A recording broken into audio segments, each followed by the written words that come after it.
Hello বন্ধুরা, তোমরা সবাই কেমন আছো? আশা করি ভালো আছো।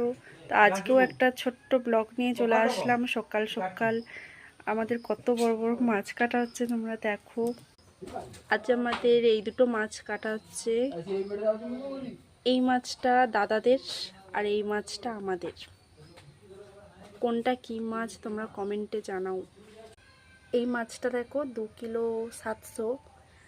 এই মাছটা কাটা হচ্ছে। তার মাথাটা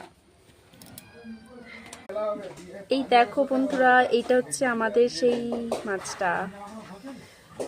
দেখো বন্ধুরা, আমাদের মাছ কাটা কমপ্লিট। দাদাদের মাছ কাটার পর মাছটা নিয়ে চলে গেছে, তাই জন্য সেই মাছটা তোমাদেরকে দেখাতে পারছি না। আর এটা আমাদের মাছ, আর এটা হচ্ছে তেলপোটা। তোমরা কারা কারা তেলপোটা খেতে ভালোবাসো কমেন্টে জানাবে। আর দেখো, এই বাচ্চাগুলোকে নিয়ে মাছ খাবার জন্য রেডি। তোমাদের সঙ্গে আবার দেখা হচ্ছে রান্নার পর। দাদা এইখানে দেখো আমাদের মাছ ভাজা হচ্ছে। ফাইনালি আমাদের মাছ ভাজা শেষ। এইবার রান্না করছি। এই মাছের রান্নাটা করার জন্য আমি নিয়েছি এখানে কাঁচা টমেটো কোচানো, কাঁচা লঙ্কা চেরা, পেঁয়াজ কুচি, আদা রসুন আর ধনেপাতা। আদা রসুনটা আমি এক্ষুনি বেটে নেবো। তো আমি এখানে আদা রসুনটা বেটে নিয়েছি। এখানে মাছের তেলে আমি আলুটাকে ভেজে নিচ্ছি।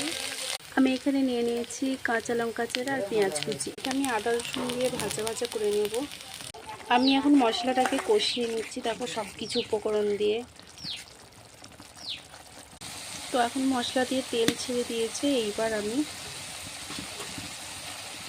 সবকটা আলুকে ওতে দিয়ে দেবো, ভেজে রাখা আলু।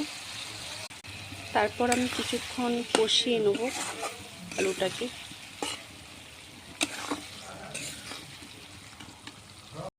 এখন দেখো আমার আলুগুলো কষা কমপ্লিট। আর আমি এখন দিয়ে দেবো এখানে কাঁচা টমেটো।